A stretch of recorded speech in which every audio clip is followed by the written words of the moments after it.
আমার প্রশ্ন হচ্ছে, মৃত ব্যক্তিরা কোথায় যায়, তাদের কি হয়? ধন্যবাদ। ভাই প্রশ্ন করলেন যে মৃত ব্যক্তিরা কোথায় এবং তাদের কি হয়েছে। আগের প্রশ্নের জবাবে আমি বলেছি যে আল্লাহ বলেছেন সূরা মুলক অধ্যায় নম্বর 67 আয়াত নম্বর 2, আল্লাযী খালাকাল মাউতা ওয়াল হায়াতা, অর্থাৎ সর্বশক্তিমান ঈশ্বর জীবন ও মৃত্যুর সৃষ্টি করেছেন তোমাদের মধ্যে কর্মে কে উত্তমতা পরীক্ষার জন্য। তাহলে এই জীবন পরকালের জন্য হচ্ছে পরীক্ষা। কোনো ব্যক্তি একবার মারা গেলে তার পরীক্ষা শেষ, পরীক্ষা ফিনিশ।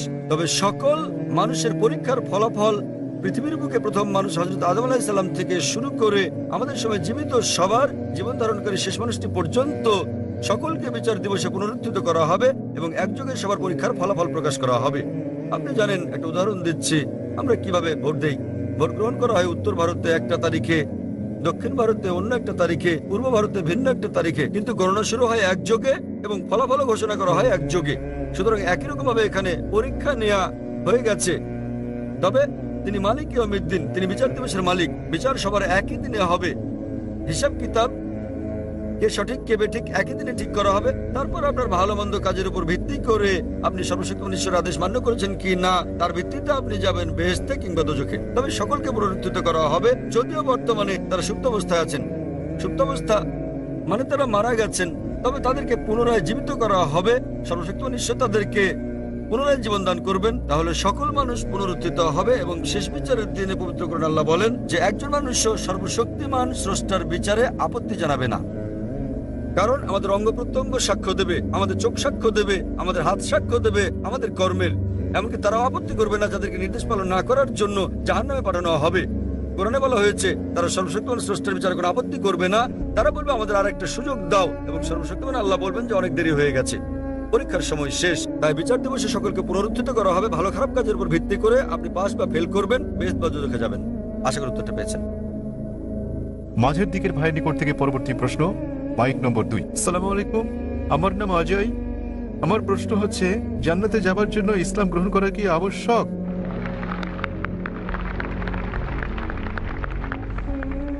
ভাই একটা প্রশ্ন করলেন যে জান্নাতে যেতে হলে ইসলাম গ্রহণ করা আবশ্যক কিনা। জিজ্ঞাসাটা এরকম যে পরীক্ষায় পাশ করতে আমাকে ভালো নম্বর পেতে হবে কিনা।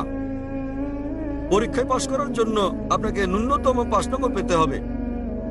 জান্নাতে যাওয়ার জন্য প্রয়োজনীয় শর্তাবলীর কথা বলছে সূরা আল আসর অধ্যায় নম্বর 103 আয়াত নম্বর 1 থেকে 3। বলা হয়েছে ওয়াল আসর ইন্নাল ইনসানা লাফি খুসর ইল্লা আল্লাযিনা আমানু ওয়া আমিলুস সলিহাতি ওয়া তাওয়াসাউ বিল হাক্কি ওয়া তাওয়াসাউ বিস sabr। সময়ের শপথ, নিশ্চয়ই মানুষ ক্ষতির মধ্যে রয়েছে, তারা বাদে যারা বিশ্বাস এনেছে, যারা সৎকর্ম করেছে, যারা সত্যের পথে মানুষকে আহ্বান করে এবং ধৈর্য ও অধ্যবসায়ের উপদেশ দেয়। কোন মানুষের বেহেশতে যাওয়ার জন্য ন্যূনতম 4টি গুণ থাকতে হবে কমপক্ষে। প্রথমত, বিশ্বাস স্থাপন করা, ঈমান আনতে হবে। ঈমান আনলে এক ঈশ্বরে বিশ্বাস করতে হবে, মুহাম্মদ সাল্লাল্লাহু আলাইহি সাল্লামকে শেষ পয়গম্বর মানতে হবে, ইত্যাদি ইত্যাদি। দ্বিতীয়ত, সৎকর্ম করা। বিশ্বাস করা ছাড়াও, ঈমান আনা ছাড়াও সৎকর্ম করা। আমালে সলিহাত। তৃতীয়ত হচ্ছে ওয়া তাওয়াসাউ বিল হক, মানুষকে সত্যের পথে ডাকা। এবং চতুর্থ হচ্ছে মানুষকে ধৈর্য আর অধ্যবসায়ের উপদেশ দেয়া। যে কোনো মানুষের জান্নাতে যাওয়ার জন্য কমপক্ষে 4টি গুণ থাকতে হবে। এবং যদি আল্লাহ ইচ্ছে করেন যে কোনো গুনাহ মাফ করতে পারেন, শিরক ছাড়া তিনি কখনো শিরক মাফ করবেন না। আল্লাহ বলেন সূরা নিসা অধ্যায় 4 আয়াত নম্বর 48 এবং সূরা নিসা অধ্যায় 4 আয়াত 116 যে আল্লাহ ইচ্ছে করলে যে কোনো গুনাহ মাফ করে দিতে পারেন, শিরক তিনি কখনোই মাফ করবেন না। যে লোক শিরক করেছে সে কঠিন গুনাহ করে ফেলেছে। শিরক একটা বড় গুনাহ। শিরক করলে জান্নাতে যাওয়ার কোনো সুযোগ থাকলো না আপনার জন্য। অন্যান্য গুনাহ আল্লাহ ইচ্ছে করলে মাফ করে দিতে পারেন, তবে আপনার জান্নাতে যাওয়া নিশ্চিত করতে হলে ন্যূনতম 4টি গুণ অর্জন করতে হবে: ঈমান, সৎকর্ম করা, মানুষকে সত্যের পথে ডাকা এবং ধৈর্য ও অধ্যবসায়ের উপদেশ দেয়া। ভাই আপনাকে আমি জিজ্ঞেস করছি, হ্যাঁ বলুন। আপনি কি জান্নাতে যেতে চান? আপনি জান্নাতে যেতে চান কি না? জি, যেতে চান আপনি? আমি এই জন্য বলছি, আমার অন্তর দিয়ে বলছি, আমাকে কলমা পড়িয়ে দিন। মাশাআল্লাহ, জান্নাতে যেতে চান। ভাই জান্নাতে যেতে চান এবং তিনি কলেমা পড়তে চান। কেউ কি আপনাকে ইসলাম গ্রহণ করতে জোর করছে ভাই? আচ্ছা, কেউ কোনো জোর করছে কি? কেউই না। আচ্ছা, করছে না। অর্থনৈতিক কোনো চাপ, টাকা পয়সার কোনো ব্যাপার? হ্যাঁ, না না, না। কেউ আপনাকে জোর করছে, জোর জবরদস্তি? কেউই না।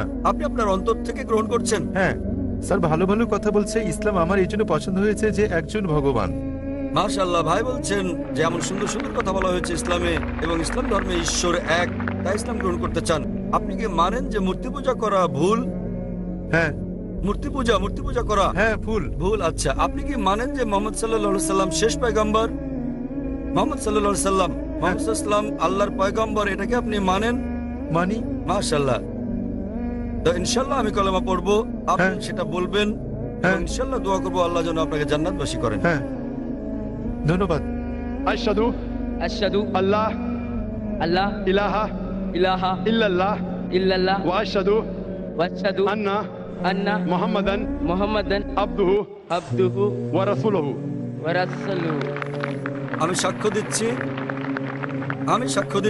আমি সাক্ষ্য দিচ্ছি যে আল্লাহ ব্যতীত যে আল্লাহ ব্যতীত কোনো মাবুদ নেই কোনো মাবুদ নেই এবং এবং মুহাম্মদ মুহাম্মদ সাল্লাল্লাহু সাল্লাল্লাহু আলাইহি ওয়াসাল্লাম আলাইহি ওয়াসাল্লাম তার বান্দা তার বান্দা এবং পয়গম্বর। এবং পয়গম্বর। মাশাআল্লাহ, আপনি স্যার, মুসলমান হয়ে গেছেন ভাই। স্যার, জি ভাই। আমার একটি ভালো নাম রেখে দিন। ভাই আমাকে একটা নাম দিতে বলেছেন। মানুষের কাছে এক একটি নাম জিজ্ঞাসা করি, তারা আমাকে বলছে না। এখন আপনার নাম কি? আমার নাম অজয় কুমার। অজয় কুমার। হ্যাঁ। ভাই সাহেবের নাম অজয় কুমার, তো আমি একটা নাম দিচ্ছি। আপনার নাম আব্দুল্লাহ রাখতে পারেন। আব্দুল্লাহ মানে হচ্ছে আল্লাহর বান্দা, তার মানে আল্লাহর বান্দাকে বলা হয় আব্দুল্লাহ, অর্থাৎ আল্লাহর দাস। আমি দোয়া করবো আব্দুল্লাহ যেন আল্লাহ তাআলা আপনাকে জান্নাত দান করেন। আমিন। ধন্যবাদ, আমিন। আমি আপনার জন্য দোয়া কামনা করি, আপনাকে জান্নাতে যাওয়ার জন্য দোয়া কামনা করি। শুভ সন্ধ্যা। আমার নাম সেজাল যাদব। আমার প্রশ্ন, ভারতের মুসলমান ভাইয়েরা কেন বন্দে মাতরম বলা থেকে বিরত থাকেন এবং এর কারণ কি? আমি বলতে চাচ্ছি, বন্দে মাতরম ভারতের জাতীয়তাবাদকে বোঝায় এবং কোনো ধর্মীয় পরিচয় বহন করে না। বোন, আপনি কি গতকাল এই অনুষ্ঠানে ছিলেন? জি না স্যার। হ্যাঁ, কারণ গতকাল এক বোন এই প্রশ্নটাই করেছিলেন, তবে আপনি যেহেতু ছিলেন না আমি আবার উত্তরটা দিচ্ছি। বোন প্রশ্ন করলেন যে কেন মুসলিমরা বন্দে মাতরম বলা থেকে বিরত থাকেন। মুসলিমরা কেন বিরত থাকেন জবাব দেওয়ার আগে আমি আপনাদের পরামর্শ দেই যে হিন্দুদেরও বিরত থাকা উচিত। কেন?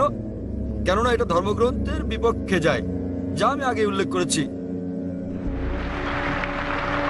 এর আগের জবাবে যখন আমাদের শিখ ভাই প্রশ্নটা করেছিলেন, তখন আমি উদ্ধৃতি দিয়েছিলাম উপনিষদ থেকে, বেদ থেকে, সর্বশক্তিমান ঈশ্বর কেবল তারই উপাসনা করা উচিত, তার কারো নয়, তার কোনো প্রতিমা নেই। এখন বন্দে মাতরম একটা গান, এতে তিনবার বলা হয়েছে বন্দে মাতরম। বন্দে মাতরম মানে কি? মাতৃভূমির চরণে আমি মাথা নত করি। হিন্দু ধর্ম অনুযায়ী আপনি কেবল সর্বশক্তিমান ঈশ্বরেরই উপাসনা করেন, অন্য কারো নয়। ঈশ্বর তিনি তো এই দেশেরও স্রষ্টা, ঠিক আছে? তাহলে এটা আপনার ধর্মগ্রন্থের বিরুদ্ধে যায় এবং হিন্দু ধর্ম প্রতিমা পূজার বিরোধী। হিন্দু ধর্মে বলা হয়েছে তুমি কেবলমাত্র সর্বশক্তিমান ঈশ্বরের কাছে মাথা নত করো, অন্য কারো কাছে নয়। তোমরা কেবল তার উপাসনা করো, অন্য কারো নয়। তাই মুসলমান ছাড়াও প্রথমে আমি বলতে চাই এটা হিন্দু ধর্মগ্রন্থেরও বিরুদ্ধে যায়। আপনি যে কোনো হিন্দু পণ্ডিতকে জিজ্ঞেস করে দেখেন, একজন অজ্ঞ পুরুষ কিংবা মহিলাকে জিজ্ঞেস করলে হিন্দু ধর্মগ্রন্থ সম্পর্কে অজ্ঞতার কারণে তারা এটা না বুঝতেও পারে। জাতীয়তার ব্যাপারে আমি আপনাকে পরে বলছি। এখন মুসলিমদের ব্যাপারে বলতে গেলে আবারও এই শব্দ বন্দে মাতরম বিরুদ্ধে যাচ্ছে পবিত্র কোরআনের। কারণ ইসলাম ধর্মে আমরা কেবলমাত্র এক ঈশ্বরের উপাসনা করি, অন্য কারো নয়।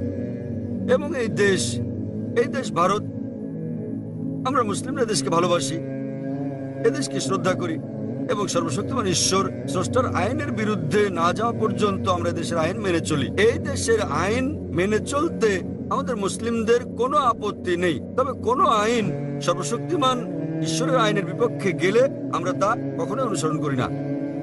যেহেতু সর্বশক্তিমান ঈশ্বর তিনি তো এই দেশের স্রষ্টা, তাই আমরা কি দেশ না সর্বশক্তিমান ঈশ্বরের কাছে মাথা নোয়াবো? ভারত প্রসঙ্গে বলতে গেলে আমরা মুসলিম, আমরা দেশকে ভালোবাসি, এদেশকে শ্রদ্ধা করি। সত্যিকারের প্রয়োজনে আমরা দেশের জন্য মরতে রাজি, কিন্তু আমরা দেশের কাছে মাথা নত করবো না। কেন? কারণ এটা আমাদের স্রষ্টার আইনের বিপক্ষে যায়। একই রকম ভাবে সৌদি আরবের কাছে মাথা নত করা উচিত নয়। কেবল ভারতের মুসলিমরা এটা করবে তা ভাববেন না। সৌদি আরবে একজন সৌদি কখনো সৌদি আরবের কাছে মাথা নত করবে না। পাকিস্তানে একজন পাকিস্তানি মুসলমান কখনো পাকিস্তানের কাছে মাথা নত করবে না। এটা ভারতের জন্য কোনো বিশেষ আইন নয়, কারণ সৌদি আরব আল্লাহ সুবহানাহু ওয়া তাআলার চেয়ে শক্তিশালী নয়। পাকিস্তান যদিও নাম পাক, কিন্তু আল্লাহ সুবহানাহু ওয়া তাআলার চেয়ে তা বড় নয়। সুতরাং এই আইন একই। এবং ধারণাটা হচ্ছে আমরাও দেশকে ভালোবাসি, তবে যদি ইসলাম বিরোধী হয়, উদাহরণস্বরূপ ইসলামে আমরা আমাদের আল্লাহ এবং রাসূলগণের পর এই পৃথিবীতে যাকে আমরা অনেক বেশি ভালোবাসি তিনি আমাদের মা। মা আমাদেরকে তার গর্ভে ধারণ করেন 9 মাস। আমরা তাকে ভালোবাসি, তাকে শ্রদ্ধা করি, আমরা তার জন্য মরতে প্রস্তুত, কিন্তু তার কাছে মাথা নত করতে পারি না। যখন জন্মদাত্রী মায়ের কাছে মাথা নত করছি না, তখন এই ভূখণ্ডের কাছে মাথা নত করার প্রশ্ন আসছে কেন? কারণ না জন্মদাত্রী মা, না আমাদের এই জন্মভূমি কেউ স্রষ্টার চেয়ে বড় নয়। অধিকন্তু সেখানে 12টি লাইন আছে বন্দে মাতরমে, 3 বার আছে বন্দে মাতরম, যা পরিপন্থী কোরআন এবং হাদিসের। অনুরূপ ভাবে দুর্গা ও লক্ষ্মীকে সর্বশক্তিমান ঈশ্বরের গুণাবলী আরোপ করা হয়েছে, যা সরাসরি বিরুদ্ধে যাচ্ছে ইসলাম ধর্মের। সে কারণে এটা ইসলাম পরিপন্থী, এটা ঈশ্বরকে খাটো করছে। তাই কেবল এই দেশের জন্য আমি আমার স্রষ্টাকে খাটো করব না, কিন্তু আমি দেশকে ভালোবাসি। এর মানে এই নয় যে আমি দেশকে ভালোবাসি না। এই গানটা কে রচনা করেছেন? বঙ্কিমচন্দ্র চট্টোপাধ্যায়। কিসের জন্য? এটা রাজনৈতিক পদক্ষেপ ছিল, এবং কয়েক বছর আগে তারা শতবর্ষ পালন করতে চেয়েছিল, কিন্তু এটা জানে না কোন তারিখে রচনা করা হয়েছিল গানটি।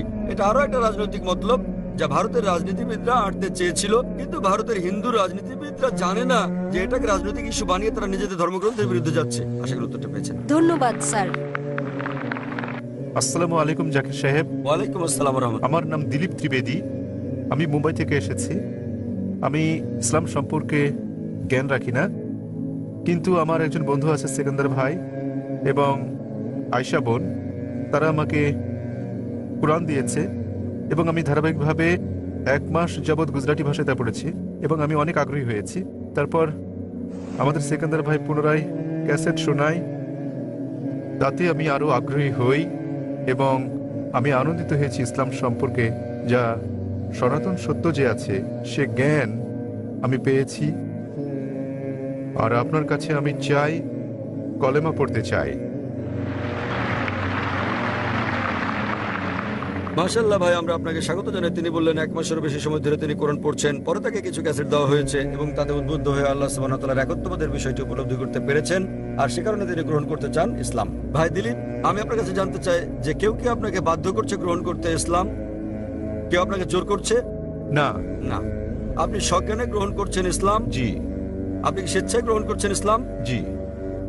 মাশাআল্লাহ। আমি বলবো আরবিতে, আপনি আমার সঙ্গে বলবেন ইনশাআল্লাহ।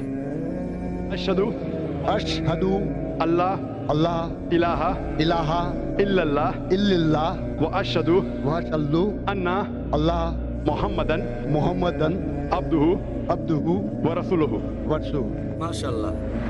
আমি সাক্ষ্য দিচ্ছি যে যে আল্লাহ ব্যতীত আল্লাহ ব্যতীত কোনো মাবুদ নেই কোনো মাবুদ নেই এবং এবং মুহাম্মদ মুহাম্মদ সাল্লাল্লাহু সাল্লাল্লাহু আলাইহি ওয়াসাল্লাম আলাইহি ওয়াসাল্লাম তার বান্দা বান্দা এবং পয়গম্বর। এবং পয়গম্বর। মাশাআল্লাহ।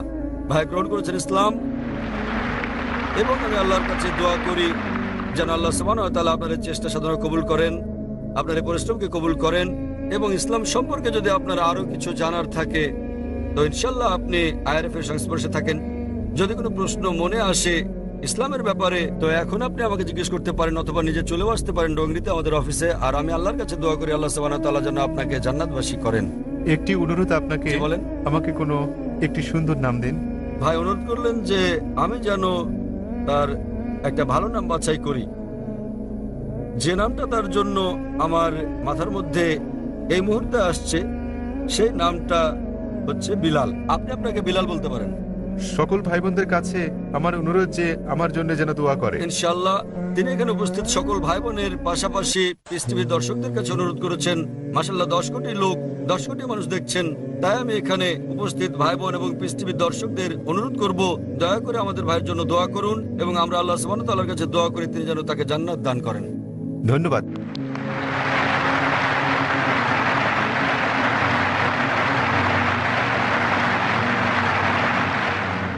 হ্যাঁ বোন, এই মাইক থেকে 2টি প্রশ্ন, প্রথমে এক বোন, এরপর বোন দ্বিতীয় প্রশ্ন করতে পারবেন। শুভ সন্ধ্যা স্যার, আমি ডাক্তার কল্পনা। আমি চিকিৎসা বিষয়ক প্রশ্ন করতে চাই। মূলত ইসলামে পরিবার পরিকল্পনার অনুমোদন আছে কিনা, এবং সাধারণত কেন লোকেরা এমটিপি অর্থাৎ মেডিকেল টার্মিনেশন অফ প্রেগন্যান্সিকে টিএল অপেক্ষা বেশি পছন্দ করে থাকে এবং তাদেরকে টিএল এর ব্যাপারে রাজি করানো বেশ কঠিন, অথচ এমটিপি করানো অনেক সহজ? কেন এমন হয়? বোন ডাক্তার তাই অনেক শব্দ সংক্ষেপ এমটিপিটিএল ব্যবহার করেছেন। বেশিরভাগ শ্রোতা এগুলো না বুঝতে পারেন, তবে আমি নিজে ডাক্তার হয় বুঝতে পারছি তিনি কি বোঝাতে চাচ্ছেন। বোন প্রশ্ন করেছেন ইসলামে পরিবার পরিকল্পনা সম্পর্কে, যে কেন মুসলিমদের টিএল অর্থাৎ টিউবার লাইগেশন মানে স্থায়ী পরিবার পরিকল্পনা পদ্ধতির চেয়ে এমটিপি অর্থাৎ মেডিকেল টার্মিনেশন অব প্রেগন্যান্সিতে রাজি করানো সহজ। দুটোর উত্তর একসঙ্গে দিচ্ছি। পরিবার পরিকল্পনা একটা অত্যন্ত বড় এবং ব্যাপক ধারণা, পরিবারের পরিকল্পনা, এবং মূলত লোকেরা পরিবারের পরিকল্পনা করে সন্তানদের আগমন বন্ধ করতে চায়। তাহলে এক্ষেত্রে ইসলামে কি বলা হয়েছে? পরিবার পরিকল্পনার স্থায়ী যে সকল পদ্ধতি রয়েছে, হতে পারে এটা টিউবার লাইগেশন টিএল যেটা বলেছেন, হতে পারে ভ্যাসেক্টমি, তবে যে কোনো স্থায়ী পরিবার পরিকল্পনা পদ্ধতি ইসলামে নিষিদ্ধ। দ্বিতীয়ত, যে কোনো ধরনের গর্ভপাত, যে কোনো MTP medical termination of pregnancy এটা নিষিদ্ধ, কারণ মায়ের জীবনের জন্য ঝুঁকিপূর্ণ না হওয়া সত্ত্বেও আপনি একটা জীবন হত্যা করছেন। যদি মায়ের জীবন ঝুঁকিপূর্ণ হয়ে পড়ে, এ কারণে যে ইতিপূর্বে তার কয়েকবার অপারেশন করা হয়েছে এবং ডাক্তাররা যদি বলেন যে তার 4-5 বার অপারেশন করা হয়েছে, আরো একবার করলে তার জীবন ঝুঁকিপূর্ণ হতে পারে, অথবা তার হার্টের কোনো সমস্যা থাকলে এবং সে আর গর্ভধারণের কোনো কষ্ট সহ্য করতে না পারলে, সেক্ষেত্রে ইসলামী শরিয়ার বক্তব্য হচ্ছে বড় ক্ষতি রোধ করার জন্য ছোট ক্ষতি মেনে নেওয়া ভালো। মায়ের জীবন পৃথিবীতে আসতে যাওয়া সন্তানের জীবনের চেয়ে বেশি মূল্যবান। এহেন পরিস্থিতিতে শেষ ব্যবস্থা হিসেবে এসব পদ্ধতি ব্যবহার করা যেতে পারে। যে কোনো ধরনের স্থায়ী পদ্ধতি হোক, তা টিউবার লাইগেশন হতে পারে, ভ্যাসেক্টমি কিংবা হতে পারে মেডিকেল টার্মিনেশন অফ প্রেগন্যান্সি, তা কেবল এইসব ক্ষেত্রে ব্যবহার করা যাবে, অন্য কোনো ক্ষেত্রে ব্যবহারের অনুমতি নেই। কেন নিষিদ্ধ এই সকল পদ্ধতি? কারণ পবিত্র গ্রন্থে বলা হয়েছে, সূরা আনাম অধ্যায় নম্বর 6 আয়াত নম্বর 151, স্বীয় সন্তানদেরকে দারিদ্র্যের ভয়ে হত্যা করো না, কারণ আল্লাহ সুবহানাহু ওয়া তাআলা তোমাদের ও তোমাদের সন্তানদের আহার দেবেন। আল্লাহ আবারও বলেছেন সূরা ইসরা সূরা নম্বর 17 আয়াত নম্বর 31, দারিদ্র্যের ভয়ে তোমাদের সন্তানদের হত্যা করো না, তোমাদের সন্তানদের ও তোমাদেরকে আল্লাহ জীবন উপকরণ দেবেন। সন্তান হত্যা করা হচ্ছে কঠিন পাপ। সুতরাং এই আয়াত অনুযায়ী যে কোনো মানুষকে হত্যা করা নিষিদ্ধ, এমনকি যে শিশু এই পৃথিবীতে আসছে তা সহ সব রকম মানুষ হত্যা করা নিষিদ্ধ। অন্যান্য অস্থায়ী পদ্ধতি গ্রহণের ব্যাপারে আলেমগণের মধ্যে মতভেদ রয়েছে। প্রথমে সবচেয়ে প্রচলিত হচ্ছে কপার টি। আর এই কপার টি আমি যখন পড়তাম মেডিকেল কলেজে তখন শিখেছিলাম এটা হচ্ছে একটা জন্ম নিরোধক। কিন্তু কপার টির ক্ষেত্রে কি ঘটে? ডিম্বাণু ও শুক্রাণু মিলে ইতোমধ্যেই তৈরি করে ফেলেছে জায়গোট। কিন্তু এই কপার টি জায়গোটকে জরায়ুর দেয়ালে ঝুলে থাকতে বাধা দেয়, মাতৃগর্ভের দেয়ালে লেগে থাকতে বাধা দেয়। তাই এটা খুবই আগাম গর্ভপাত ছাড়া কিছুই নয়। সুতরাং ইসলাম মতে যারা চিকিৎসা বিজ্ঞান সম্পর্কে জানেন তাদের ধারণায় কপারটিও নিষিদ্ধ। অন্যান্য অস্থায়ী পদ্ধতিগুলোর ব্যাপারে হতে পারে কন্ডম, হতে পারে অন্যান্য কোনো পদ্ধতি, মতপার্থক্য আছে। একদিন এক ব্যক্তি আমাদের নবীর কাছে এসে বললেন যে আমি করে থাকি আজল অর্থাৎ রতি বিরতিকরণ, এমন অবস্থায় বন্ধ করি যাতে নির্গত তরল স্ত্রী দেহে প্রবেশ করতে না পারে। এবং নবী চুপ ছিলেন। যেসব লোক কোনো অস্থায়ী ব্যবস্থার পক্ষে তারা বলেন নবী চুপ ছিলেন মানে অনুমতি দিয়েছেন, অন্য দল বলছে নবী চুপ ছিলেন মানে অনুমতি দেননি। মতপার্থক্য রয়েছে। তবে এখন আমি ফিরে যাব, কেন একজন মানুষ পরিবার পরিকল্পনা গ্রহণ করতে চায়, এটাই আমার মূল প্রশ্ন। সাধারণত একজন ডাক্তার কারো মাথা ব্যথা হলে তাকে অ্যাসপিরিন দেন, ক্রোসিন দেন। এটা কিন্তু প্রতিকার নয়, এটা একটা লক্ষণ ভিত্তিক চিকিৎসা। ব্যথার মাত্রাটা বাড়িয়ে দেয় যাতে আপনি ব্যথাটা অনুভব করেন না, কিন্তু এটা রোগের প্রকৃত নিরাময় নয়। জীবাণু ধ্বংস করাই হচ্ছে নিরাময়ের সর্বোৎকৃষ্ট উপায়। সুতরাং প্রথমে আমাদেরকে খুঁজে বের করতে হবে কেন মানুষজন পরিবার পরিকল্পনা গ্রহণ করতে চায়। যেসব কারণ খুঁজে পাওয়া যায় সেগুলোকে দুটো বড় ক্যাটাগরিতে ভাগ করা যায়। প্রথম ক্যাটাগরি হচ্ছে দারিদ্র্য। আপনি জানেন আমি দরিদ্র, যদি আমার অনেক সন্তান হয় তাহলে আমার নুনান্তে পান্তাপূর্ণর অবস্থা, অনেক সন্তান হলে মারাই পড়বো। অপর দলটা হচ্ছে ধনী, আমার অনেক টাকা আছে, তবে আমি আমার সন্তানকে ডাক্তার বানাতে চাই, আমার সন্তানকে ইঞ্জিনিয়ার বানাতে চাই। তারা এজন্যই পরিবার পরিকল্পনা করেন যাতে সন্তানকে ভালোভাবে মানুষ করতে পারেন। ইনশাল্লাহ দুটোই আলোচনা করব। প্রথম ক্যাটাগরির মানুষের কথা বলি, তারা দরিদ্র শ্রেণীর। ইসলামে এই সমস্যার সমাধান রয়েছে। ইসলাম ধর্মের তৃতীয় স্তম্ভ হচ্ছে যাকাত। প্রত্যেক ধনী ব্যক্তি যাদের সম্পদ নিসাব লেভেলের উপরে আছে, যাদের আছে 85 গ্রামের বেশি স্বর্ণ বা সমপরিমাণ, তাদের প্রত্যেক চান্দ্র বছরে অতিরিক্ত সম্পদের 2.5% দান করতে হবে। প্রত্যেক ধনী ব্যক্তি যদি জাকাত দেয় দুনিয়া থেকে দারিদ্র্য ঘুচে যাবে, একটি মানুষও আর না খেতে পেয়ে মারা যাবে না। সুতরাং যদি আপনার সমস্যা দারিদ্র্য হয়ে থাকে, ইসলামে তার সমাধান আছে। এবং যে ব্যক্তি জাকাত নেবে সমাজে সে ছোট হয়ে যাবে না। আর যে ধনী ব্যক্তি জাকাত দেন তিনিও দরিদ্রকে দয়া করছেন না, কারণ সম্পদ আল্লাহর দান, জাকাত দেয়া তার কর্তব্য। তিনি গরিবদের করুণা করছেন না। এবং গরিব লোকেরা যখন জাকাত নেয়, এটা কোনো করুণা ভিক্ষা নয়, বরং এটা তাদের অধিকার। সুতরাং দারিদ্র্য যদি সমস্যা হয়, তাহলে আমাদের বাধ্যতামূলক দান অর্থাৎ জাকাত দিয়ে এর সমাধানের উপায় আছে। বিশ্বের সকল ধনী মানুষ যদি জাকাত দেয়, দারিদ্র্য দূর হয়ে যাবে এবং একজন মানুষ আর ক্ষুধার জ্বালায় মারা যাবে না। এখন আসি কোরআনের আয়াতে, যা আমি আগে বলেছি, দুটো আয়াত, সূরা আনাম অধ্যায় 6 আয়াত নম্বর 151 এবং সূরা ইসরা অধ্যায় নম্বর 17 আয়াত নম্বর 31। উপর থেকে দেখতে একরকম মনে হলেও চক ও পনিরের পার্থক্য আছে। প্রথম আয়াত সূরা আনাম অধ্যায় 6 আয়াত নম্বর 151 বলছে, স্বীয় সন্তানদের হত্যা করো না দারিদ্র্যের কারণে, কারণ আল্লাহ সুবহানাহু ওয়া তাআলা তোমাদের ও তোমাদের সন্তানদের আহার দেবেন। সূরা ইসরা অধ্যায় নম্বর 17 আয়াত নম্বর 31 বলছে, দারিদ্র্যের ভয়ে তোমাদের সন্তানদের হত্যা করো না, কারণ তোমাদের সন্তানদের ও তোমাদের আল্লাহ সুবহানাহু ওয়া তাআলা জীবন উপকরণ দেবেন। একটু পরিবর্তন হয়েছে। প্রথম আয়াতে বলা হয়েছে তোমাদের ও তোমাদের সন্তানদের, সূরা ইসরায় বলা হয়েছে তোমাদের সন্তানদের ও তোমাদের। বাহ্যিক দিক থেকে দেখলে দুটো আয়াত একই। এখন প্রশ্ন হচ্ছে, কেন আল্লাহ সুবহানাহু ওয়া তাআলা স্থান বদল করলেন? সবকিছুর পেছনে রয়েছে হিকমত।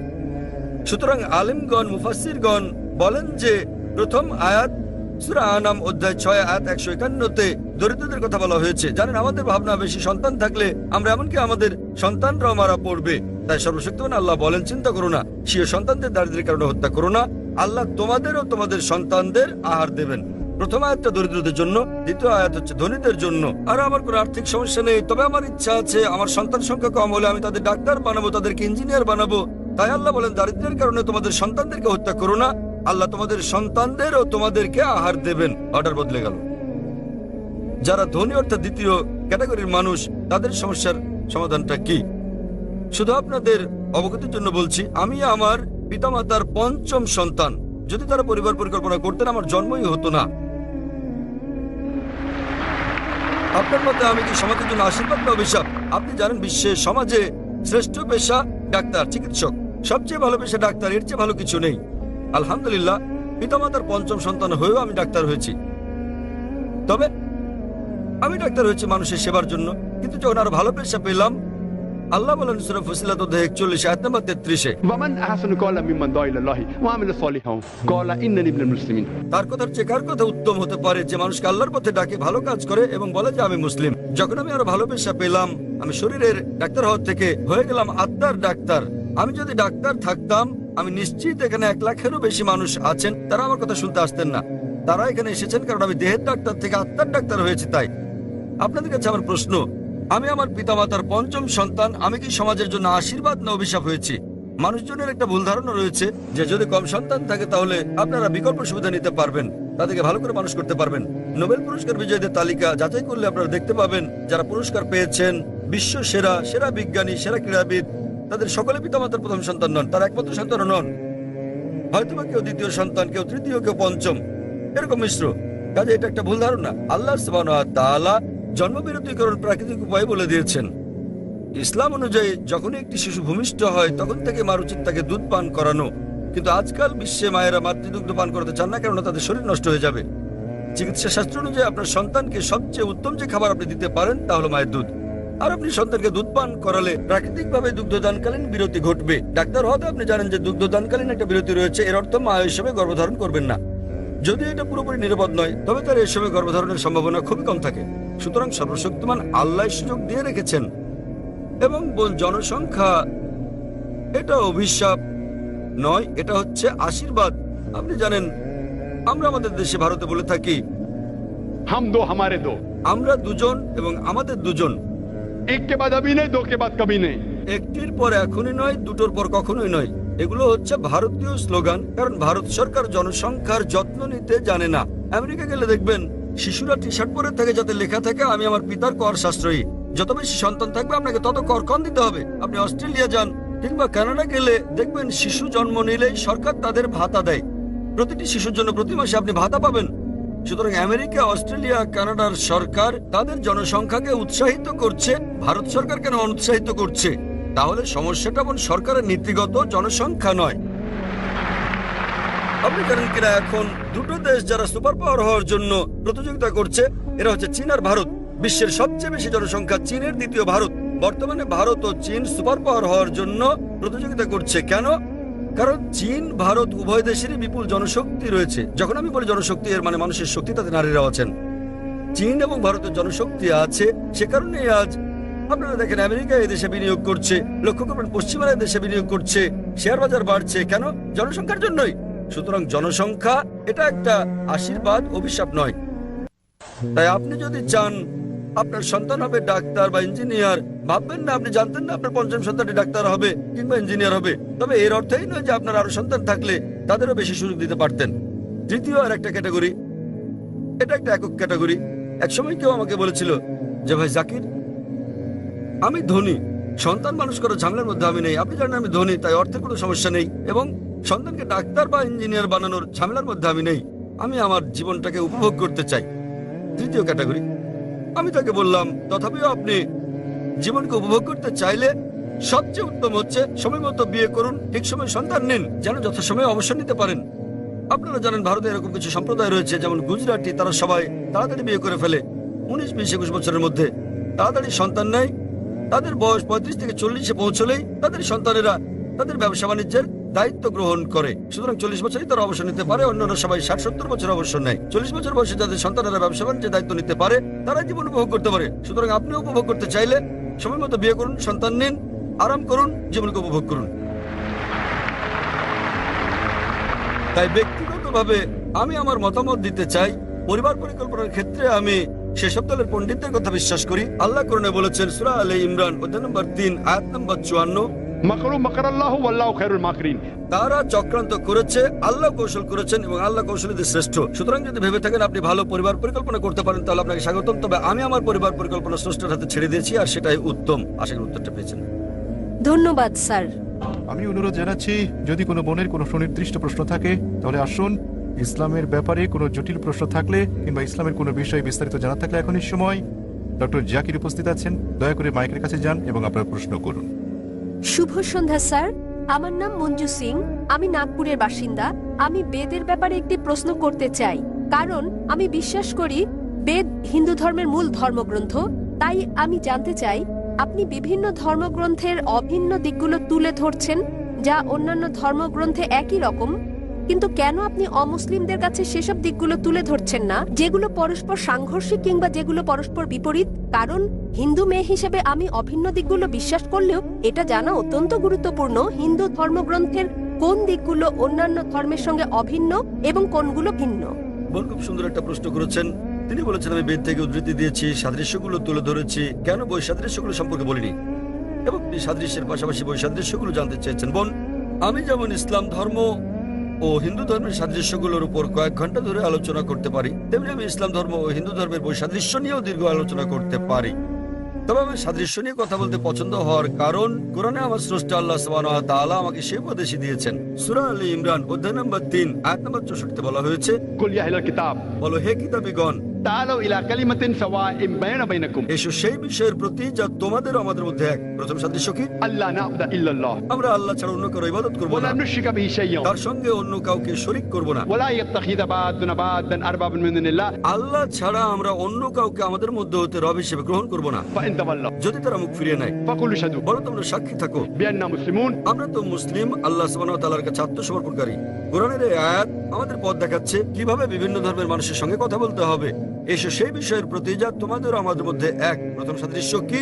সবচেয়ে গুরুত্বপূর্ণ বিষয় হচ্ছে আল্লাহ না'বুদা ইল্লাল্লাহ, আমরা সর্বশক্তিমান আল্লাহ ছাড়া আর কারো উপাসনা করব না। বোন, মতপার্থক্যের ব্যাপারে আমি ঘন্টার পর ঘন্টা পার্থক্য নিয়ে লেকচার দিতে পারি। আমি পারি না তা নয়, তবে তাতে বৈরিতা তৈরি হবে, এতে করে কেউ কেউ আহত হতে পারেন।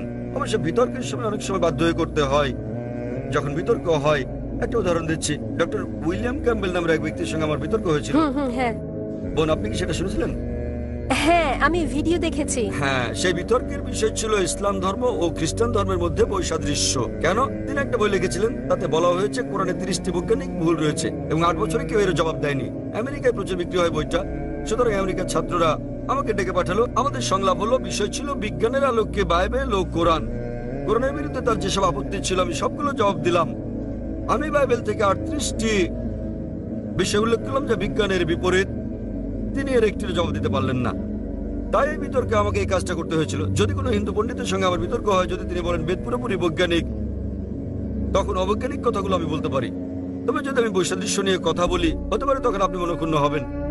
সেজন্য যদি আপনি আরো গভীরে যেতে চান, তাহলে IRF এর কাছে প্রশ্ন রাখতে পারেন।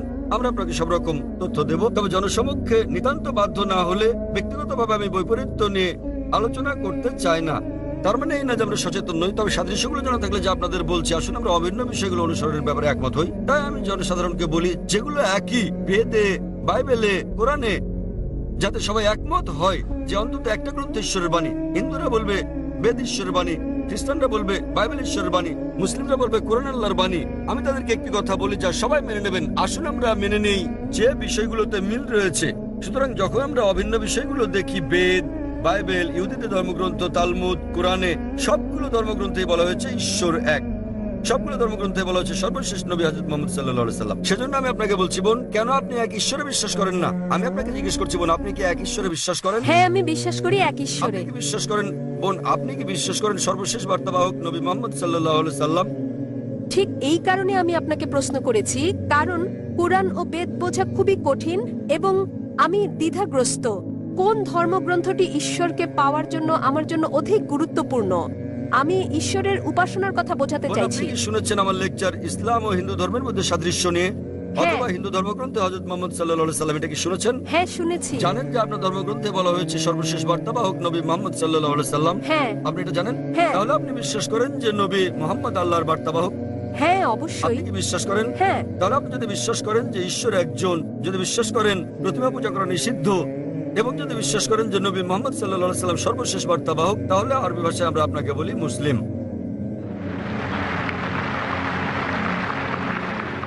বোন, আপনি কি এক ঈশ্বরে বিশ্বাস করেন?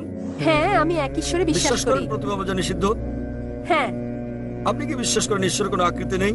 হ্যাঁ। কেউ বিশ্বাস করেন যে মুহাম্মদ সাল্লাল্লাহু আলাইহি সাল্লাম ঈশ্বরের বার্তাবাহক। সুতরাং যতটা আপনি অগ্রসর হয়েছেন, বেশি দূর না গেলেও এটা বিশ্বাস করেছেন যে আল্লাহ ছাড়া কোনো উপাস্য নেই এবং নবী মুহাম্মদ তার বার্তাবাহক। এই কথা স্বীকার করে পরোক্ষভাবে আপনি মুসলিম হয়ে গেছেন। মুসলিম মানে যে নিজেকে আল্লাহর কাছে সমর্পণ করে। আপনি নিজেকে সমর্পণ করেছেন? জানি পরোক্ষভাবে আমি একজন মুসলমান। যদি বেদ ও হ্যাঁ। কোরআন একই কথা বলে থাকে তাহলে আমি আপনি পরোক্ষ হলেও কোনো সমস্যা নেই। পরোক্ষ হলেও স্বাগতম, প্রত্যক্ষ হন বা পরোক্ষ, আপনাকে আমরা স্বাগত জানাই। এখন আপনি জানেন কি কি অভিন্ন। এখন যদি বেদ বলে যে সর্বশেষ পয়গম্বর মুহাম্মদ সাল্লাল্লাহু আলাইহি সাল্লাম এবং তাকে অনুসরণ করেন, তাহলে আপনি নবী মুহাম্মদকে অনুসরণ করে পরোক্ষভাবে বেদকেই অনুসরণ করছেন। তাহলে আপনাকে হ্যাঁ। জানতে হবে নবী মুহাম্মদ কি বলেছেন, তারপর আপনাকে পড়তে হবে হাদিস। তবে ধীরে ধীরে, তা আপনি এখন নার্সারিতে, তারপর জুনিয়র কেজি, তারপর সিনিয়র কেজি, তারপর প্রথম শ্রেণী, এভাবে দশম শ্রেণীতে উঠবেন। কিন্তু আপনি ভর্তি হয়েছেন কিনা আমি জানতে চাই। আপনি কি একমত যে আপনি মুসলিম? মুসলিম মানে যে নিজের ইচ্ছাকে আল্লাহর কাছে সমর্পণ করে দেয়। কেন এটা গুরুত্বপূর্ণ যখন কেউ এক ঈশ্বরে বিশ্বাস করে তাকে মুসলমান বলা? হ্যাঁ, কেন? মুসলিম মানে এমন ব্যক্তি নিজের ইচ্ছাকে যিনি আল্লাহর কাছে সমর্পণ করেন, এবং আল্লাহর কাছে আত্মসমর্পণের গুরুত্বপূর্ণ দিক হচ্ছে এক ঈশ্বরে বিশ্বাস করা, মূর্তি পূজা নিষিদ্ধ বিশ্বাস করা এবং নবী মুহাম্মদকে বার্তাবাহক বলে বিশ্বাস করা। যদি আপনি এই কথা বলেন, তার মানে আপনি নিজেকে সমর্পণ করতে সম্মত এবং এতে সময় লাগবে। এরপর আপনি স্ট্যান্ডার্ড 1-এ উঠবেন। ধীরে ধীরে আপনি জানতে পারবেন রোজা রাখার ব্যাপারে, দান করা, ডাকাতি না করা, চুরি না করা, এগুলো একে একে আসবে। কিন্তু আপনি সমর্পণ করতে সম্মত কিনা সেটা গুরুত্বপূর্ণ, এবং নবী মুহাম্মদের শিক্ষাগুলো মেনে চলতে সম্মত কিনা আপনার কাছে জানতে চাই আমি বোন। হ্যাঁ, রাজি। তাহলে কি আপনি শাহাদা পাঠ করবেন? শাহাদা মানে আপনি আরবিতে বলবেন যে আল্লাহ ছাড়া কোনো উপাস্য নেই এবং নবী মুহাম্মদ তার বার্তাবাহক। হ্যাঁ, ঈশ্বর একজন এবং এবং এবং মহানবী মুহাম্মদ সর্বশেষ পয়গম্বর। মাশাআল্লাহ, মাশাআল্লাহ বোন, আপনাকে অভিনন্দন। আমি আরবিতে বলবো, আপনি আমাকে অনুসরণ করবেন। আপনি কি জানেন যা আপনি বলছেন সেটা সেই একই জিনিস? তবে আমি জানতে চাই বোন, কেউ কি আপনাকে বাধ্য করছে এটা বলতে? না, কেউ না। কোনো চাপ প্রয়োগ করছে? না। সম্পূর্ণ নিজের ইচ্ছায়। হ্যাঁ। ঠিক আছে বোন, আমি আরবিতে বলবো, আপনি শুনে বলুন। আশহাদু আশহাদু আল্লাহ আল্লাহ ইলাহা ইলাহা ইল্লাল্লাহ ইল্লাল্লাহ ওয়া আশহাদু ওয়া আশহাদু আন্না আন্না মুহাম্মাদান মুহাম্মাদান আবদুহু আবদুহু ওয়া রাসূলুহু। ওয়া রাসূলুহু। আমি সাক্ষ্য দিচ্ছি,